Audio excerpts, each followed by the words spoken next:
السلام علیکم ویورز، ہمارے چینل پر خوش آمدید۔ اس کی سسکیوں کی آواز پورے کمرے میں گونج رہی تھی۔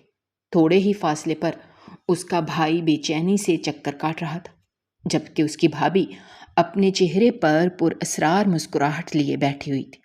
جب اس کے شوہر نے اس کی طرف دیکھا تو وہ دوبارہ سے سنجیدہ ہو گئی۔ اس نے یکدم ہی اپنے چہرے کے تاثرات تبدیل کیے۔ اب وہاں پر خوشی نہیں بلکہ دکھ تھا۔ جنید، میں نے آپ کو کہا بھی تھا کہ اپنی بہن کو اتنی آزادی نہ دیں، لیکن آپ نے میری بات نہیں سنی۔ دیکھیے کیسے اس نے سارے جگ کے سامنے ہمیں رسوا کر دیا۔ سونیا کی بات سن کر چند لمحے اس نے اپنی بیوی کو غصے سے گھورا اور پھر ڈانٹتے ہوئے کہنے لگا، خبردار، جو تم نے میری بہن پر الزام لگانے کی کوشش کی۔ میری بہن ایسا کام ہرگز نہیں کر سکتی۔ مجھے اس پر بے حد سے زیادہ یقین ہے۔ شوہر کے بدلتے ہوئے ذہن کو دیکھ کر وہ یکدم ہی پریشان ہو گئی۔ اتنی دیر سے وہ اسے اس کی بہن کے خلاف بھڑکا رہی تھی، لیکن آخر میں اس کا شوہر دوبارہ سے اپنی بہن کی سائڈیں لینے لگا۔ سونیا نے انتہائی نفرت سے کونے میں بیٹھی اپنی نند کی طرف دیکھا، جس کا پورا وجود اس وقت ہولے ہولے لرز رہا تھا۔ وہ صرف ایک ہی بات کہہ رہی تھی، بھائی جان، میری بات پر یقین کریں، میں نے کچھ بھی نہیں کیا۔ جنید، جو کہ کافی دیر سے اس معاملے کے بارے میں سوچ رہا تھا، اب اس کا ذہن یہ پتہ لگانے میں کامیاب ہو ہی گیا تھا کہ اس کی بہن بے قصور ہے۔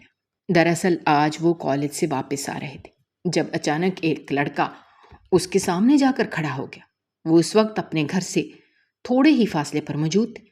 اس نے گلی کے آوارہ لڑکے کو سائڈ پر ہٹنے کے لیے کہا، لیکن وہ اس کے ساتھ بدتمیزی کرنے لگا اور اسے ہاتھ لگانے کی کوشش کرنے لگا۔ اس سب کے لیے وہ بالکل بھی تیار نہیں تھی، اور نہ ہی آج سے پہلے اس کے ساتھ کسی نے اس طرح کا سلوک کیا تھا۔ وہ بہت زیادہ خوفزدہ ہو گئی۔ وہ پیچھے ہٹ رہی تھی جبکہ وہ انسان اس کی طرف بڑھتا چلا جا رہا تھا۔ اس کا مقصد صرف اور صرف اس لڑکی کو ڈرانا تھا اور اسے پورے زمانے کے سامنے ذلیل و رسوا کرنا تھا۔ اس کام کے لیے اسے سونیا نے پیسے دیے ہوئے تھے اور ہدایت کی تھی کہ اس کا نام کسی کے بھی سامنے نہ آئے۔ کرم دین اور اس کے درمیان اب تھوڑا ہی فاصلہ رہ گیا تھا۔ اس نے اسے پیچھے کی طرف دھکا دیا تو گلی کا ایک بچہ انہیں دیکھ کر چلانے لگا۔ وہ اس وقت ایک دوسرے کے بہت قریب کھڑے تھے اور ایسی حالت میں تھے کہ کوئی بھی انہیں دیکھتا تو غلط مطلب بھی لیتا۔ بچے کے چیخنے کی آواز سن کر وہ بہت زیادہ خوفزدہ ہو گئی اور اسے پیچھے کی طرف دھکا دیا۔ تھوڑی ہی دیر بعد پورا محلہ وہاں پر جمع ہو گیا۔ اس کی دوست تیزی سے بھاگتی ہوئی اس کے پاس گئی اور اسے پوچھنے لگی، کیا ہوا ہے تمہیں؟ اس سے پہلے کہ وہ کوئی جواب دیتی، وہ بچہ بول پڑا کہ یہ دونوں یہاں پر گندے کام کر رہے تھے۔ اس کے یہ کہنے کی دیر تھی کہ سارے محلے والوں کے منہ حیرت سے کھلے کے کھلے رہ گئے۔ ان لوگوں کے لیے اس بات پر یقین کرنا ناممکن تھا کہ نور یہ سب کچھ کر سکتی ہے۔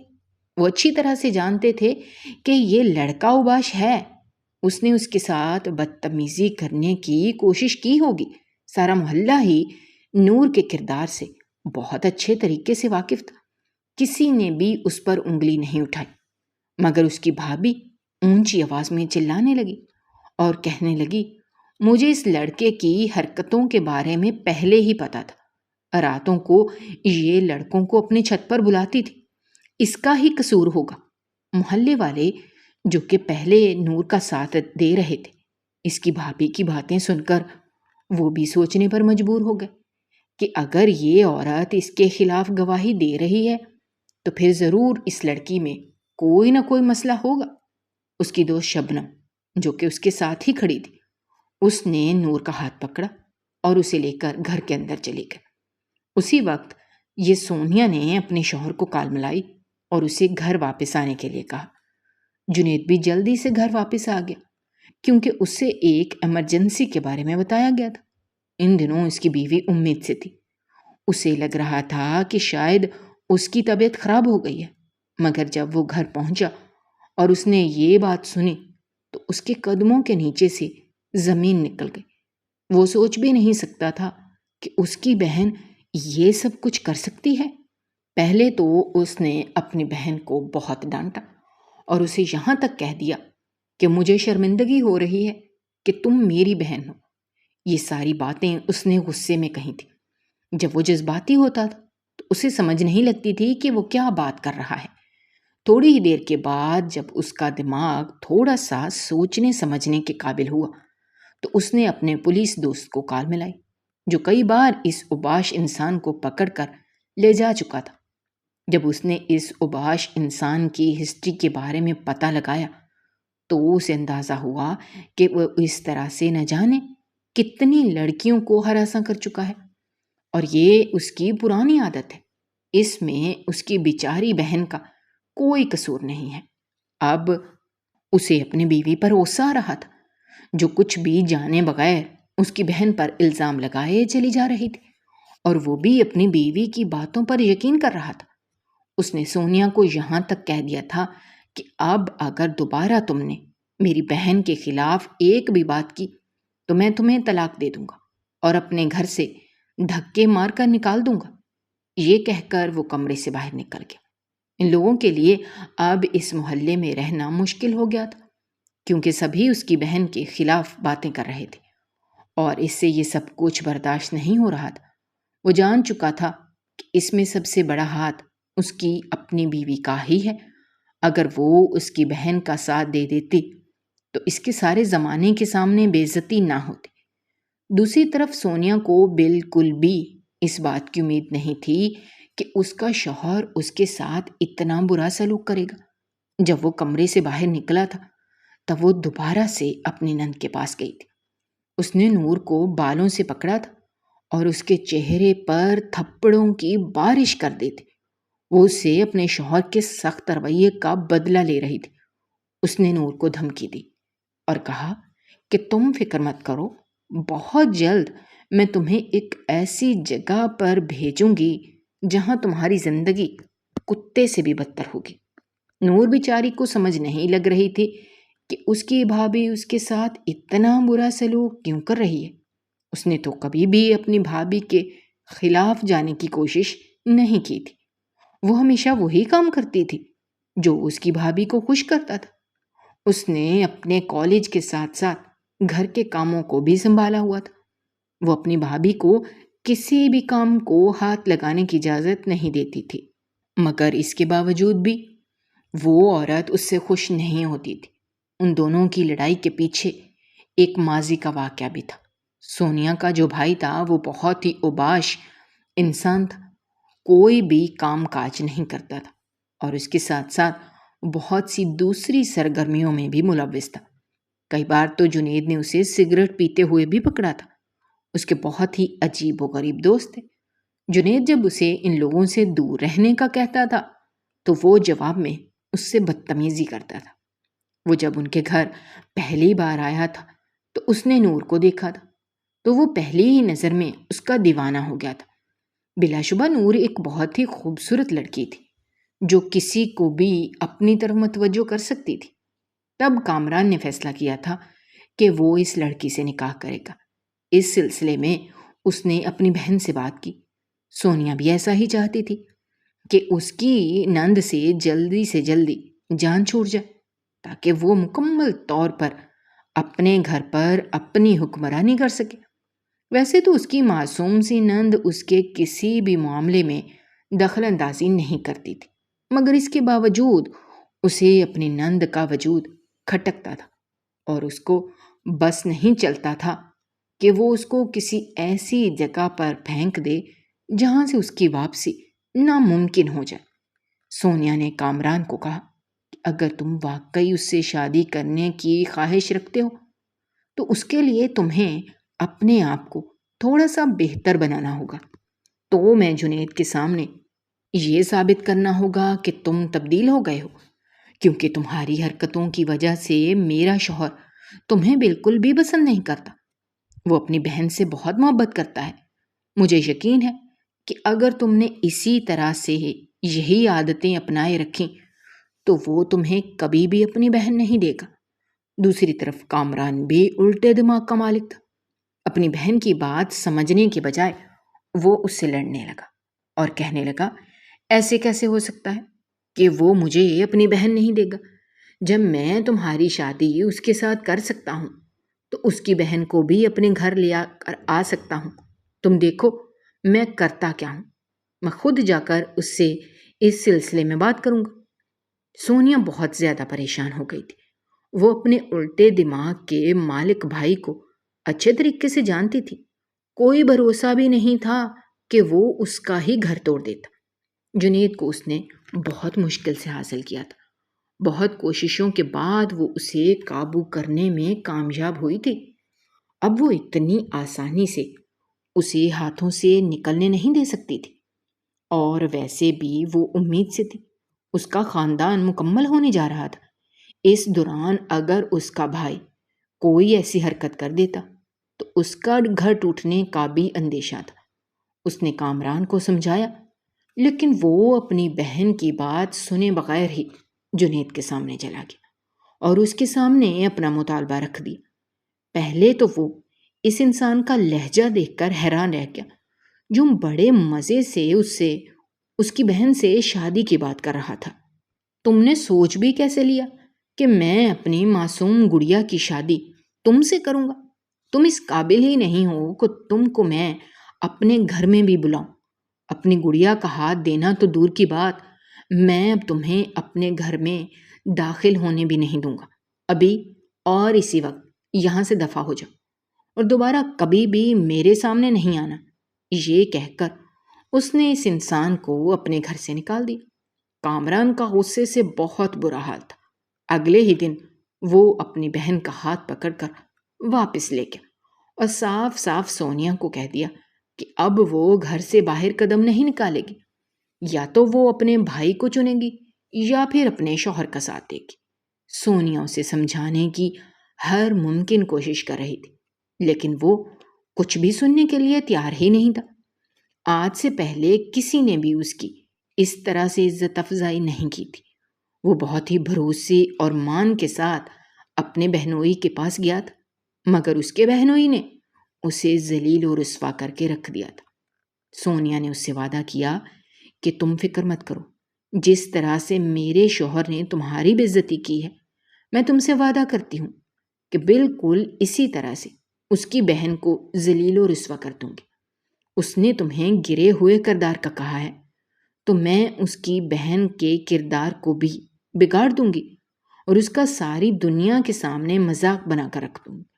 پھر اس کے کردار کو دیکھ کر کوئی بھی اس سے شادی کرنے کے لیے تیار نہیں ہوگا۔ تم بھی اس سے اپنا بدلہ لینا، تم اس سے نکاح کرنا اور پھر نکاح کے فوراً بعد اسے چھوڑ دینا۔ اس سے نہ صرف تمہیں تسکین مل جائے گی بلکہ اس کے ساتھ ساتھ تمہارا بدلہ بھی پورا ہو جائے گا۔ تم جنید کی فکر نہ کرو، میں اسے سنبھال لوں گی۔ وہ بہت ہی ظالم اور چلاک عورت تھی۔ اگر اس کے شوہر کو اس بارے میں پتہ چل جاتا تو وہ اس صورت پر تھوکنا بھی پسند نہ کرتا۔ وہ تو سوچتا تھا کہ وہ اس سے بہت محبت کرتی ہے اور اس کی بہن کا بہت خیال رکھتی ہے، مگر حقیقت اس سے بالکل برعکس تھی۔ دوسری طرف کامران ایک دن جمعہ کی نماز پڑھنے کے لیے مسجد چلا گیا۔ اس دن نہ جانے کیوں اس کا دل بہت بری طرح سے گھبرا رہا تھا۔ وہ کافر تو نہیں تھا جو اپنے رب سے مکمل طور پر دور ہو جاتا۔ کبھی کبھار وہ اپنے رب کے حضور حاضری دے دیتا تھا۔ اس دن جب وہ نماز پڑھنے کے لیے گیا تو اس سے خطبے نے بری طرح سے ہلا کر رکھ دیا۔ مولوی دوسرے کے کردار پر انگلی اٹھانے والوں کے لیے سخت عذاب کی وعید سنا رہا تھا۔ اس کا پورا وجود ہولے ہولے لرزنے لگا اور اس کی نظروں کے سامنے معصوم نور کا چہرہ گھومنے لگا، جو ایک مضبوط کردار کی مالک تھی، مگر اس کی بہن اس کے ساتھ بہت بڑی زیادتی کر رہی تھی۔ واپس آ کر اس نے اپنی بہن کو کال کی اور اسے کہا کہ خبردار، جو تم نے دوبارہ کبھی اس کے کردار پر انگلی اٹھانے کی کوشش کی، میں نے اس سے بدلہ نہیں لینا، میں سدھر گیا ہوں، میں نے اپنے رب سے معافی مانگ لی ہے، تم بھی باز آ جاؤ۔ وہ واقعی سدھر گیا تھا۔ کہتے ہیں نا، جب رب اپنے بندے کو ہدایت دیتا ہے تو اس کے دل کو مکمل طور پر اپنی طرف مبذول کر لیتا ہے۔ اس انسان کا دل بھی اپنے رب کی طرف مبذول ہو گیا تھا۔ اس نے ماضی کے تمام گناہوں سے توبہ کر لی تھی۔ اب وہ دوبارہ سے اپنی پڑھائی کی طرف توجہ دینے لگا تھا۔ پہلے یونیورسٹی میں وہ صرف اور صرف ہنگامے کرنے کے لیے جاتا تھا، لیکن اب وہ اپنی پڑھائی کو لے کر سیریس ہو گیا تھا۔ سب لوگ ہی اس کی بدلی ہوئی حالت دیکھ کر حیران ہو رہے تھے۔ لڑکیوں کو یقین ہی نہیں آ رہا تھا کہ یہ وہی شخص ہے جو آتے جاتے انہیں تنگ کرتا تھا، کیونکہ اب وہ نظر اٹھا کر کسی لڑکی کے چہرے کی طرف بھی نہیں دیکھتا تھا۔ اس نے سنا تھا کہ جو انسان ویسا ہوتا ہے اسے ویسی ہی عورت ملتی ہے۔ اس نے اپنے آپ کو پاک بنانے کی کوششیں شروع کر دی تھیں، کیونکہ اب اسے اپنے لیے ایک پاک لڑکی چاہیے تھی۔ دوسری طرف سونیا ہدایت کے راستے سے مکمل طور پر ہٹ گئی تھی۔ اب اس کا مقصد صرف اور صرف ایک عورت کو ذلیل و رسوا کرنا تھا۔ اس کے بھائی نے اسے منع کیا تھا، مگر اس کے باوجود بھی وہ نہیں مانی تھی۔ اپنے پہلے وار میں تو وہ بہت بری طرح سے ناکام ہو گئی تھی۔ وہ اس بات کا شکر ادا کر رہی تھی کہ اس اوباش لڑکے نے کسی کو حقیقت کے بارے میں نہیں بتایا تھا۔ اگر اس کی اصلیت کے بارے میں جنید کو پتہ چل جاتا تو وہ اسے اپنی زندگی سے نکالنے میں ایک لمحہ بھی نہیں لگاتا۔ اگلی بار اسے محتاط انداز میں وار کرنا تھا اور اس طرح سے کام کرنا تھا کہ سانپ بھی مر جاتا اور لاٹھی بھی نہ ٹوٹتی۔ تھوڑے ہی دنوں کے بعد وہ دوسری جگہ پر شفٹ ہو گئے۔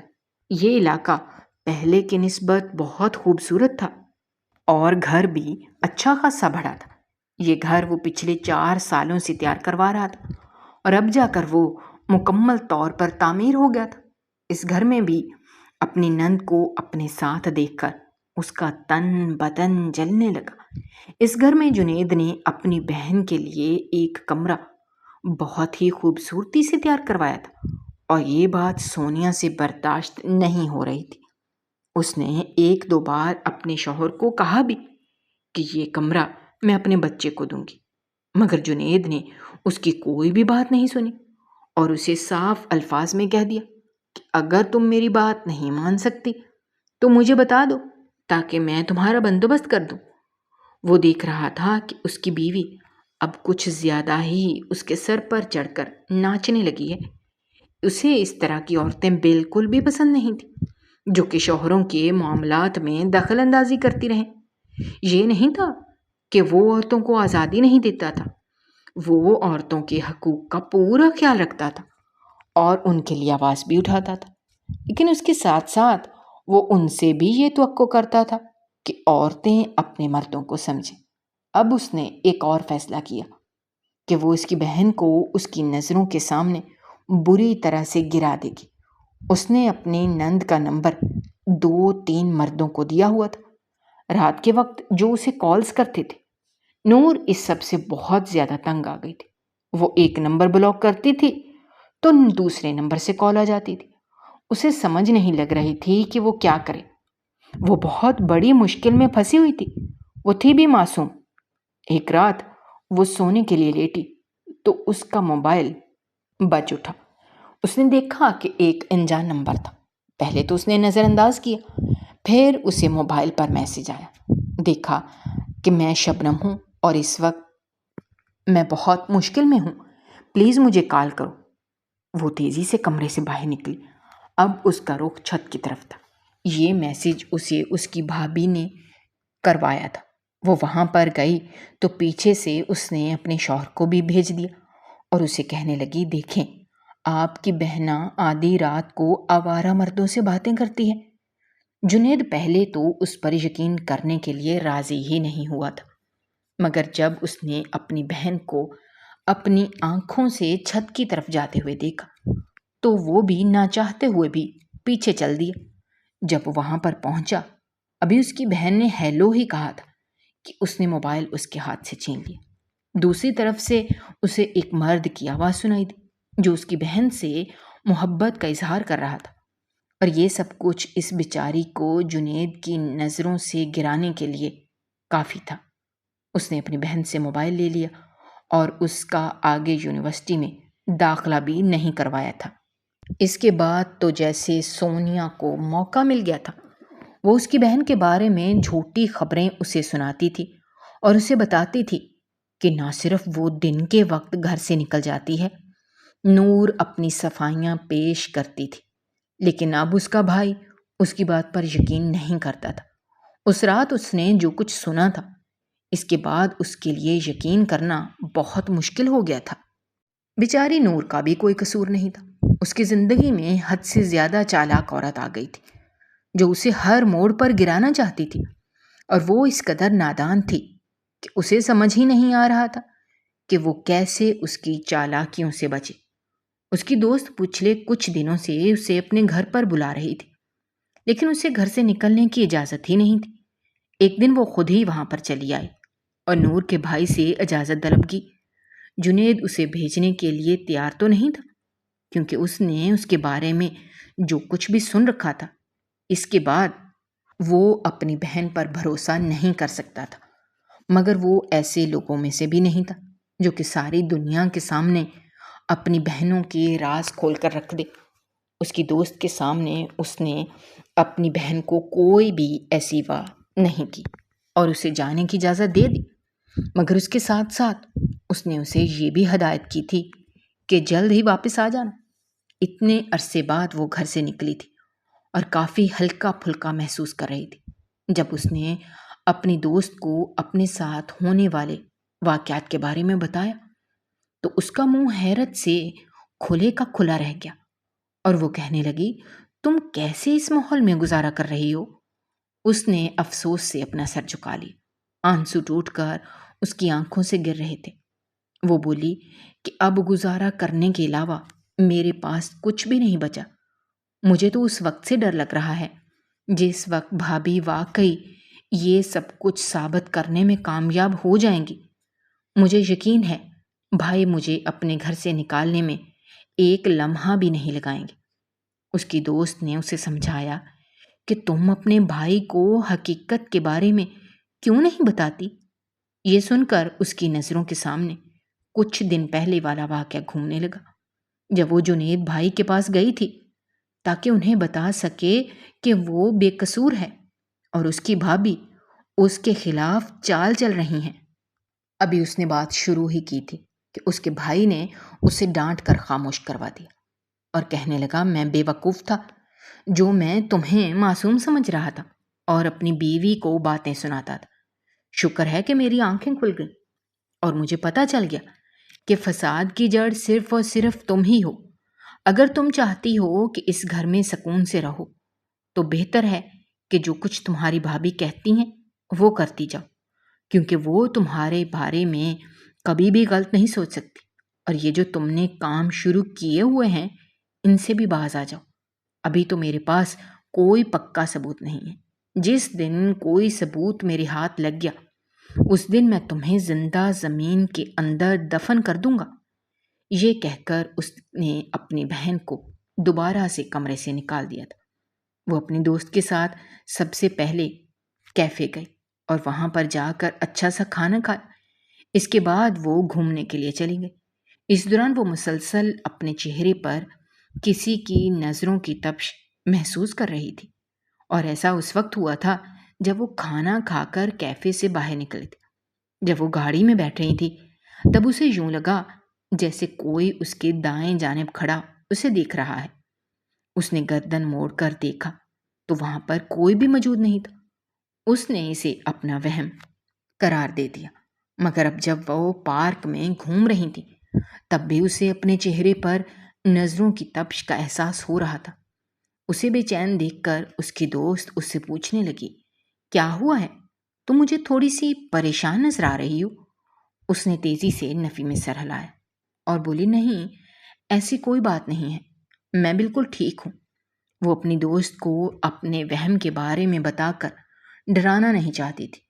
اسے تو یہ بھی خوف تھا کہ کہیں ایسا نہ ہو کہ وہ اپنی دوست کو اس بارے میں بتائے اور اس کی دوست واپس گھر لے جائے۔ وہ فی الحال واپس اس جگہ پر نہیں جانا چاہتی تھی جہاں اس کی زندگی کو عذاب بنایا گیا تھا۔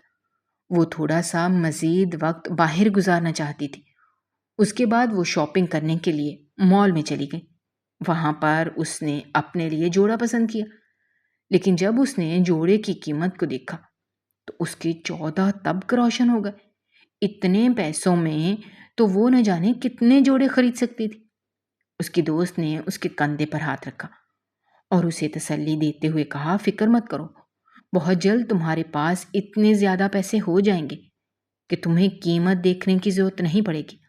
تم بہت لائق ہو، اپنی پڑھائی کی طرف توجہ دو، تم بہت اچھی جگہ پر جاؤ گے۔ اب وہ اسے کیا بتاتی کہ اس کے بھائی نے اس کا گھر سے نکلنا بند کیا ہوا ہے۔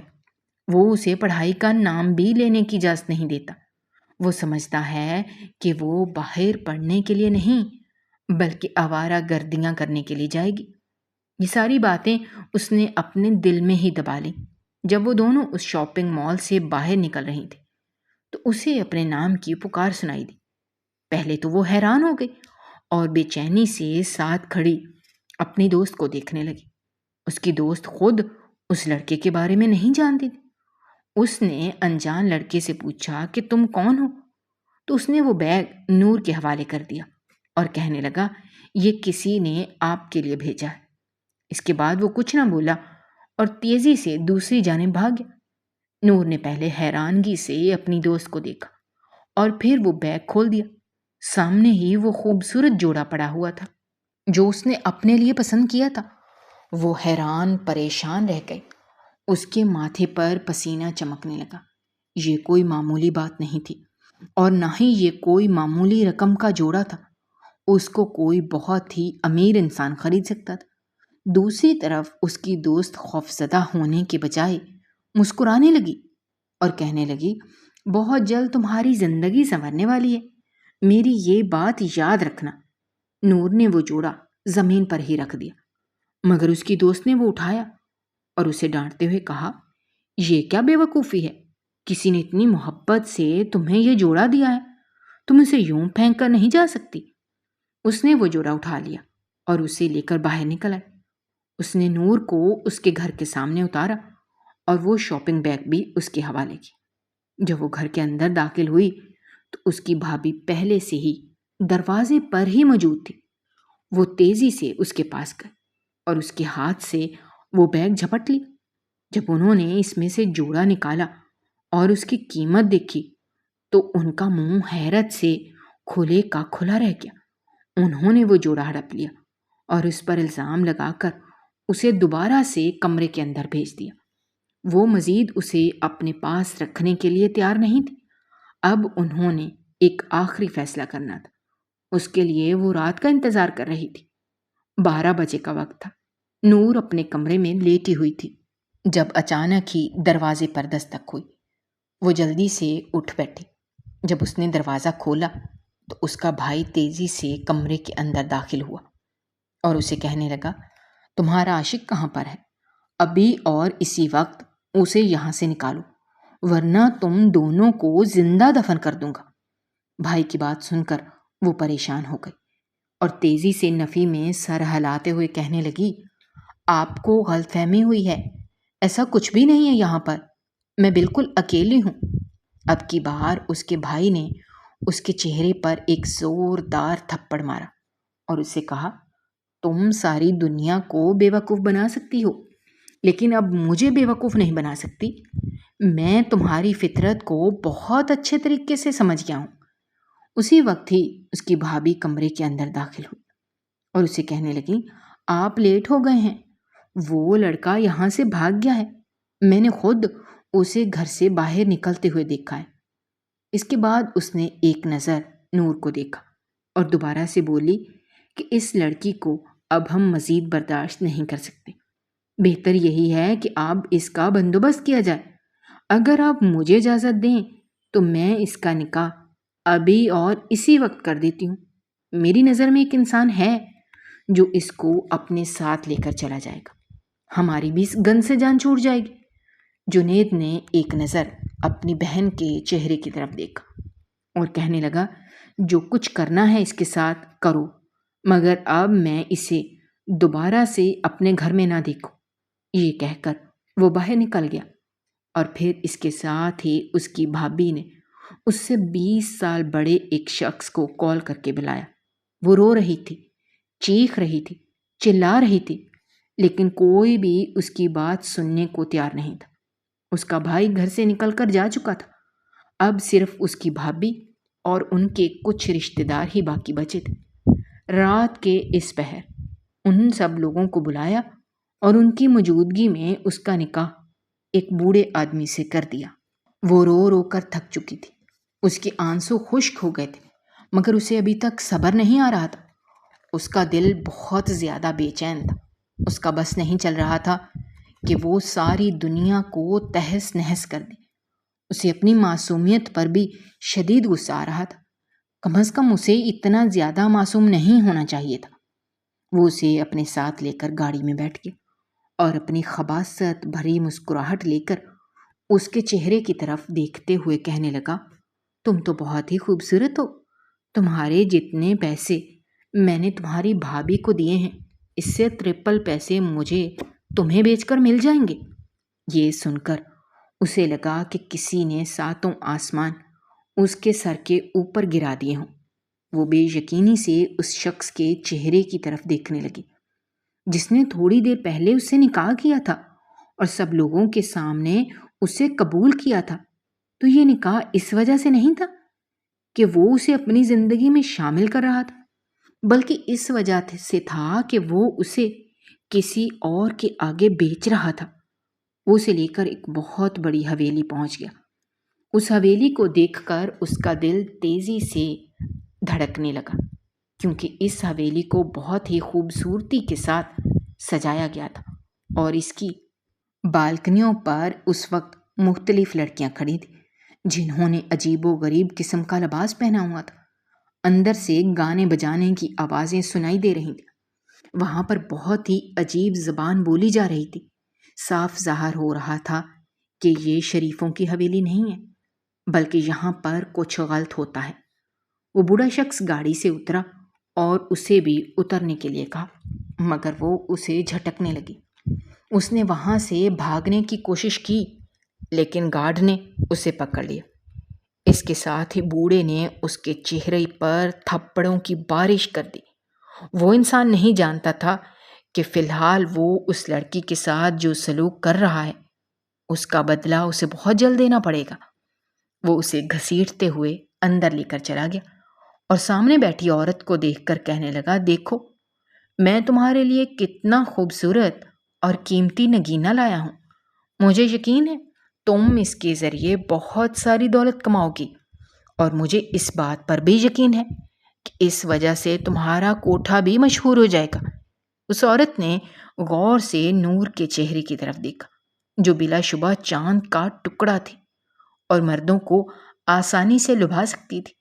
سادہ سے لباس اور میک اپ سے پاک چہرے میں اس کا چہرہ بہت خوبصورت نظر آ رہا تھا۔ مالکن سوچ رہی تھی کہ جب اس چہرے کو سجایا جائے گا تب تو یہ قیامت بن کر سب پر ٹوٹے گی۔ اس نے ایک نظر بوڑھے شخص کی طرف دیکھا اور اسے کہنے لگی، پہلے تو میں تمہیں اس کی قیمت 1 کروڑ دے رہی تھی، لیکن اس کی خوبصورتی دیکھ کر اب میں تمہیں 2 کروڑ دوں گی۔ تم بھی خوش ہو جاؤ، کیا یاد کرو گے؟ مالکن بہت زیادہ خوش ہو گئی تھی۔ اس نے سوچا بھی نہیں تھا کہ اس قدر خوبصورت نگینہ اس کے ہاتھ لگے گا۔ جتنی قیمت وہ اس انسان کو دے رہی تھی اتنی وہ 1 دن کے اندر کما سکتی تھی، کیونکہ اس کے سامنے اس وقت ایک بہت ہی خوبصورت ہیرا بیٹھا ہوا تھا جس کے بہت سارے طلبگار ہونے والے تھے۔ اس بوڑھے شخص نے اسی وقت سب کے سامنے اسے طلاق دے دی اور پیسے لے کر وہاں سے نکل گیا۔ وہ وہاں بالکل تنہا رہ گئی تھی۔ اسے لگ رہا تھا کہ وہ ایک مصیبت سے نکل کر جہنم میں آ گئی ہے، جہاں سے اب نکلنا اس کے لیے مشکل ہی نہیں، ناممکن ہے۔ وہ جلدی سے جا کر اس عورت کے قدموں میں گر گئی اور روتے ہوئے کہنے لگی، خدا کے لیے مجھ پر رحم کرو، مجھے یہاں سے جانے دو۔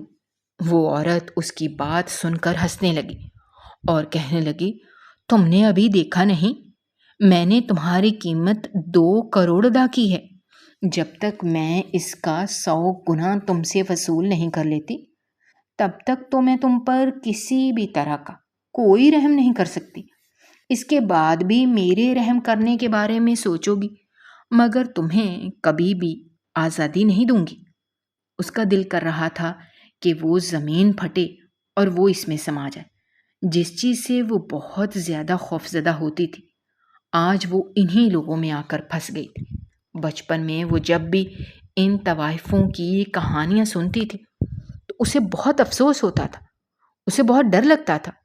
کبھی کبھار تو وہ ان عورتوں کی زندگی پر رونا شروع کر دیتی تھی، اور آج وہ خود اس مشکل میں پھنس گئی تھی۔ وہ طوائف نہیں بننا چاہتی تھی، اسے اس نام سے ہی بہت خوف محسوس ہوتا تھا، مگر سامنے کھڑی عورت ہر حال میں اس سے وہ سب کچھ کروانا چاہتی تھی جس کے بارے میں اس نے کبھی وہم و گمان میں بھی نہیں سوچا تھا۔ اس کو کمرے میں لے جایا گیا۔ مالکن اسی رات ہی ایک شخص کو بلانے کا فیصلہ کر چکی تھی۔ یہ شخص اس شہر کا سب سے بڑا اور مشہور بزنس مین تھا، جسے عورتوں کی ذات سے اچھی خاصی دلچسپی تھی۔ کافی عرصے سے وہ شخص یہاں پر نہیں آ رہا تھا۔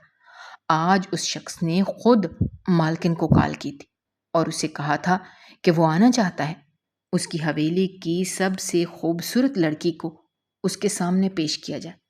سکندر شاہ نے فیصلہ کر لیا تھا کہ وہ آج نہ صرف اس عورت کا کوٹھا بند کروائے گا، بلکہ اس کے ساتھ ساتھ وہاں پر موجود سب عورتوں کو بھی آزاد کروا دے گا۔ اس نے اس کی محبت پر ہاتھ ڈال کر بہت بڑی غلطی کر دی تھی۔ جب وہ وہاں پر پہنچا اور اس کے سامنے اس لڑکی کو پیش کیا گیا تو اس کے ساتھ ہی اس نے ایک ہاتھ کا اشارہ کیا اور پولیس اس کوٹھے کے اندر داخل ہو گئی۔